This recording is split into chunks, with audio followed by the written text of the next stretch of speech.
I grew up in New Zealand. I was born and raised here actually in Wellington. And I went through, a period of growing up in our culture as it is now. I see that as a very important experience in terms of alcohol and drugs, and I'll get to that. Then I went through what I call my field research period, which is when I went out and used as much alcohol and drugs as I possibly get my hands on. And that taught me a great deal, actually. It taught me a great deal. And then I went on, to become a fully fledged, fully registered junkie, and I tried that for a while, and that certainly took me into some places I never thought I'd go. And then I discovered something else. I discovered that there are people that could help me, and I got into recovery. And that changed my life entirely.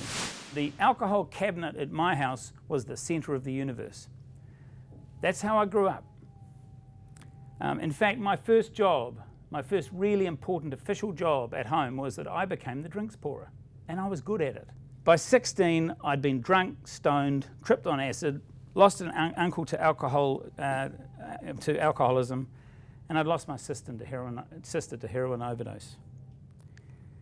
Anne died, and I always feel sad every time I say her name, straight away.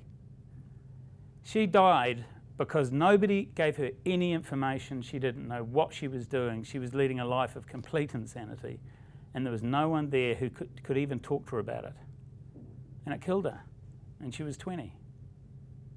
And she was a really good person too. Okay, so by 25, I discovered injecting opiates, a progression perhaps, the ultimate escape.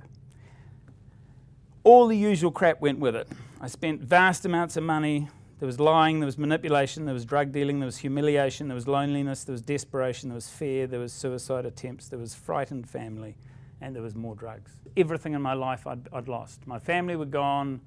I'd separated from my family. I was living in a strange motel, trying to keep away from the law, and I was using so much drugs that I'd got to a desperation point where I was trying to overdose.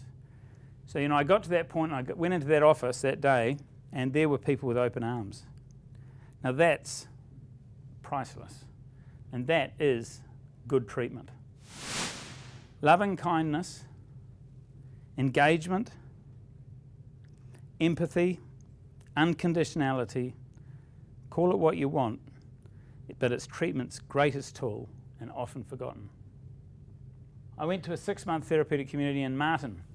It was considered the toughest rehab in New Zealand, and it was particularly good for a Pākehā middle-class guy with a big sort of ego and not much else to go to, because I went there and I had to get very real very quickly, and it was an extraordinary experience.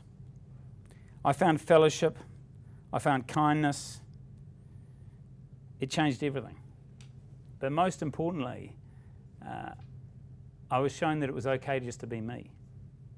First time in my life I'd ever felt that. At the same time, I became a buddy, a volunteer, which is my first foray into the treatment sector. I had no idea, I had plenty of enthusiasm, and within a few weeks of being a buddy, I said I'd really like to become a formal volunteer, and Rosemary very kindly said, damn it, why don't you just become a trainee counsellor? Which was pretty cool, except that I had no training whatsoever. So then I had to go and get trained. So at the same time as I started as a trainee counsellor, I started training. So from there, I've done a few things. I ran the therapeutic community I attended. I became the boss of my own counsellor, which is an ethical dilemma. I ran Queen Mary Hospital as the chief executive there for a couple of years, which was a huge privilege. I set up New Zealand's first prison TC at Arahata, which is a real... probably the thing I'm most proud of all the things I've ever done, is the building of therapeutic communities in prisons. So how do you maintain those core elements of the engagement and empathy and care of people? Well, what I was saying before, which I think is really important, is you build it into your systems and you measure it and you make people accountable to it. Now this is something we're trying to do in CareNZ. It's a very difficult thing. And it's the thing that people lose as they get bigger and bigger. And I'm talking about this very importantly because the government is talking about everything getting bigger because they think it'll all get cheaper. But we could really lose the essence of some very fine services. The United States, who invented the war on drugs, are now changing it because they've seen it's a lost battle. And in New Zealand, we just carry on there. Now, how dumb is that? We need to re-look at this, and we need to re-look at it in such a way that we use the evidence to make sure that what we move on into the future doesn't encourage drug use. There is no evidence that it encouraged drug use to do something such as decriminalising cannabis and actually getting people help for it. What it does do is it actually does prove that there is less harm caused by it. And surely we can be of the common ground that we want the least damage done to people. We need sensible laws based on evidence that support change. Sensible laws are not laws that make it all, they're not about legalisation of everything. What they are is about working out from the research what will work best to support people to make the changes they need so that their lives get less damaged. Because that's the humanitarian and human rights approach. That is not the punitive approach, which is actually, everyone knows, even America, who invented the war on drugs, now knows, doesn't work. We need supportive boundaries. Now, this is a very important issue. When we talk about laws, etc., that's how people see them, as boundaries. There are a lot of boundaries we can create. I mean, we all know that kids operate much better with good, strong, supportive boundaries. But they need to be supportive. They need to be done in the right light. They need to be done with a caring underpinning. We need integrated, informed, and accountable treatment options. That's integrated, informed, and accountable. Integrated means that our treatment services need to be talking to each other. Mental health must work very closely with addictions. They must also work very closely with primary health and all of primary care. All of those things need to be integrated. Now, integration does not mean assimilation. If you put addiction, they did it in Glasgow as an experiment. 3 years later, they pulled it back out again because they got completely lost. Don't put addiction in mental health. Have them learn to work collegially together. You might put some of the services across in each other's services, but you have to keep their identity. That was proven in Glasgow. I really think it's an important point. The animal condition likes to feel a sense of being out of it. Watch any small child when they first work out that spinning around makes them dizzy. They really enjoy it. Now, the thing is this is something that we need to start looking at in the way we see drugs. It is not something which is something we're going to stop. It goes right through from the beginning of time. But it is something that we can actually support people to understand and not destroy their lives with. Now, be very clear, I'm not pro-drugs. I'm actually abstinent from all drugs, including alcohol, and have been for over 20 years. But what I am saying is I don't want to criminalise young people. I want to support them to see a different way and support them to actually understand the damage they can cause themselves and support them to make sure they don't get really ill. So I lost my best friend, Dean, when I was running Martin TC. He finally overdosed after years of believing he could control his drug use. Controlling drug use is one of the great cons of the world. People will always tell you when everyone can see it's obvious that their drug use is out of control, that they control it, they can control it. We used to call it denial. It's become less fashionable, but I still like the word. They're basically in denial, and it kills a lot of them. It killed my sister, it killed my best friend, it's killed many, many of my other friends. So I think we need to be always aware just how harsh this disease is. I watched a couple come in once to an outpatient facility, to an outpatient clinic, and they walked in the door, and they would have all been of about 21. And they walked up, and they were hand in hand, and there was this young couple, and they walked up slowly like this, and they walked up to the counter, and they said, "Hi, my name's so-and-so, and we've decided we wanted to come along here and get some help because we've got a really bad problem with methamphetamine." And I was walking up, this is so powerful, I was walking up behind them, and I just happened to be right behind them. And as I walked up behind them, the person at reception looked up and said, "Oh, yeah, right, okay, look, now we've got an appointment in 2 weeks' time. I could put you in at 10:30 on a Thursday." And I just went, ooh, my whole body just reacted to it. I grabbed that couple and said, "Come with me." And we walked into a room and got them to tell me their story. They'd been in a serious problem with methamphetamine for 6 months. They knew it was destroying their lives. They were in all sorts of trouble, and it had taken them 2 months to get the courage to come into a treatment service. and they're driven from out on the coast into central Wellington, even though there were servers out there that they didn't know about, and they drove all the way in here, and they'd finally plucked up the courage to walk up to a counter. Now that's good treatment, is when the person at the counter says, good on you, it's really good to see you here, let's have a talk about that. Values are really important, and that includes family values, but I call family values their whānau values, whatever that whānau looks like. And it's about care and support. It's about actually putting yourself out and making the hard choices to help the people that need the help when they need it.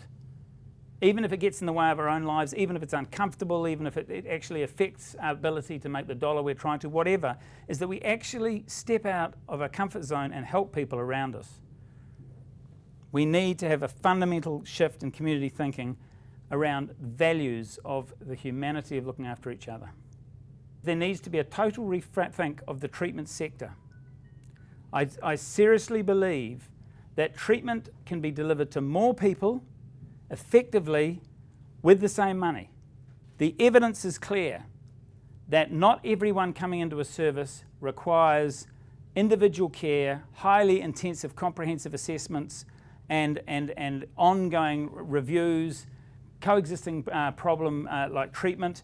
That high level treatment is expensive, it's incredibly time consuming, and I don't think we can do it, especially with corrections now saying we've got 36,000 people that they want to get treated, which we don't have any room for at all.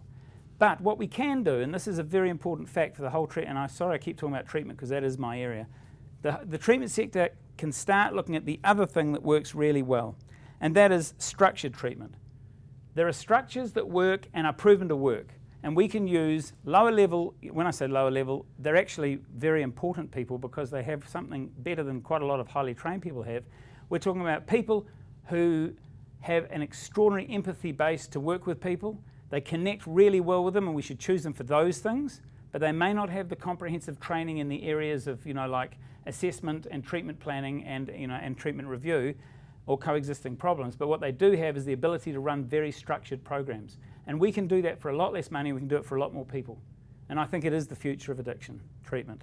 Not the entire future. We will need at least the number of workers we've got now at the higher level, because there is so much coexisting problems involved. Those are people with, mental health issues as well as addiction issues, or, exacerbating health issues with addiction issues, etc. So we'll need, the high-level workers for that, but we need to bring in that middle level again. I've spent my whole life affected by drugs. My father was a hard drinker, and he was an angry man when he did. I've lost people to them, including my sister and my best friend. I've learned a lot about them, both by using them and by treating people for them. I've managed to stop using them, which has been a revelation in terms of how my life changed. And I've had an opportunity to help others to stop using them, and that's been an extraordinary privilege. I just ask you all to support change. Let it be courageous. Let it look at new ways to reduce the harm done by them. Let's not get caught up in the difference, and our differences, particularly around philosophical differences, but look at our similarities. Whatever you believe in, I bet it is not the hope that people are damaged, and that's a start. So what for me? I'm moving on from the addiction treatment sector after 20 years and an amazing journey to have a break from the addiction sector. But mostly I'm doing it because I'm going on an adventure to an exotic place. And if you want to understand why I would be going to such an exotic place, it's because of a very exotic woman, which is Suki at the back there, who's my wife. And we're going to Sri Lanka. And we're going there to spend some time working on a different project where we hope to make a difference to a lot of lives as well.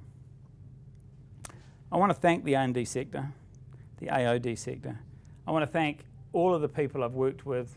I see some faces here that I feel terribly fond of and have been such great supporters of me over the years. So I want to thank you all. This sector saved my life. It doesn't save everyone's life, but it did save mine. I've watched it save many lives as well. And it is a great thing that it's here. So thank you for supporting it, and I salute you.